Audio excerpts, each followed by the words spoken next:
Good evening, friends. Welcome in the Light of History YouTube channel. ইতিহাসের আলোয় YouTube চ্যানেলে বন্ধু তোমাদের সবাইকে স্বাগত এবং শুভ সন্ধ্যা জানাই। আজকে 6ই আগস্ট। মনে করো আজকে থেকে প্রায় 60 বছর আগেকার একটা ঘটনা। এই দিনেই আমাদের অ্যাটম বোমের সফল পরীক্ষা হয়েছিল। দ্বিতীয় বিশ্বযুদ্ধের প্রেক্ষাপটে যখন পৃথিবীতে শান্তি খুঁজে পাওয়ার চেষ্টা হচ্ছে, তখন দেখা গেল দ্বিতীয় বিশ্বযুদ্ধে জার্মানির সহযোগী দেশ জাপান পরাজিত হয়েছে। জাপানের ওটা নদীর ধারে অবস্থিত হনসু দ্বীপের একটা জনপদ, তার নাম হিরোশিমা। সকালবেলা 8:15। ব্যস্ততম জাপানের হিরোশিমা শহর, বয়ে চলেছে ওটা নদী, হনসু দ্বীপ, প্রাকৃতিক সৌন্দর্যে এক মনোরম নয়নমুগ্ধকর জায়গা। সেখানে ইউএস B-29 গেনলে গে পরমাণু বোমা নিক্ষেপ করল। মুহূর্তের মধ্যে আমরা দেখলাম যে ধ্বংস হয়ে গেল সেখানকার জনপদ। 1,40,000 মানুষ মারা গেলেন। আমি গত বছরে জাপান সফরে গেছিলাম। কিছুটা সরকারি প্রয়োজন, কিছুটা ব্যক্তিগত ঘোরার আগ্রহ এবং সর্বোপরি আমাদের যে ইয়াকাহামা যে দ্বীপ আছে, সেই ইয়াকাহামা দ্বীপের সঙ্গে স্বামী বিবেকানন্দের সম্পর্ক রয়েছে। কারণ চিকাগো বিশ্ব ধর্ম সম্মেলনে যোগ দেওয়ার সময় স্বামী বিবেকানন্দ এই ইয়াকাহামাতে উপনীত হয়েছিলেন। আজও জাপানের মানুষজন আমাদের দেশের সন্ন্যাসীদেরকে স্বামী হিসেবে সম্বোধন করেন।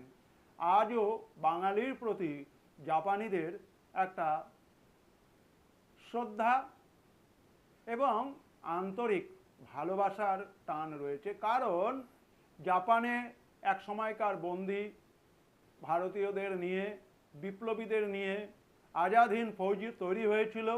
রাসবিহারী বোস সেখানে গেছিলেন, ক্যাপ্টেন মোহন সিং ছিলেন। সুতরাং এরকম একটা প্রেক্ষাপট ভারতের সঙ্গে জাপানের একটা যোগসূত্রতা তৈরি করে দিয়েছিল। 6ই আগস্ট লিটল বয় বলে একটি বোম জাপানের হিরোশিমাতে ফেলা হলো। আমি যখন ছাত্র ছিলাম, আমি 88-89 সালের কথা বলছি, তখন আমাদের পড়তে হতো the first atom bomb, Michael Arthur. এবং সেখানে মাশরুম ক্লাউড, অর্থাৎ ব্যাঙের ছাতার মতো করে ধুমায়িত হয়ে হয়ে পরমাণু বোম কিভাবে আকাশে মেঘ তৈরি করছে, কিভাবে সেখানে বৃষ্টি হচ্ছে এবং সেই বৃষ্টির ফোঁটা মানুষের গায়ে পড়লে সেই জায়গাটা গভীর গর্ত হয়ে যাচ্ছে। মুহূর্তের মধ্যে সেখানে ঘূর্ণিঝড় তৈরি হচ্ছে। কিভাবে পরমাণু বোমা এবং তার তেজস্ক্রিয়তা মানুষের জনপদকে ধ্বংস করে দিতে পারে, সে বিষয়ে কিন্তু অত্যন্ত মর্মস্পর্শী বর্ণনা মাইকেল অর্থার সেখানে দিয়েছিলেন। এক একটা শব্দ মনে হচ্ছে যে ইউএস B-29 গেনলে গে সেই পরমাণু বোমার মতোই বিস্ফোরক, হৃদয় বিদারণকারী।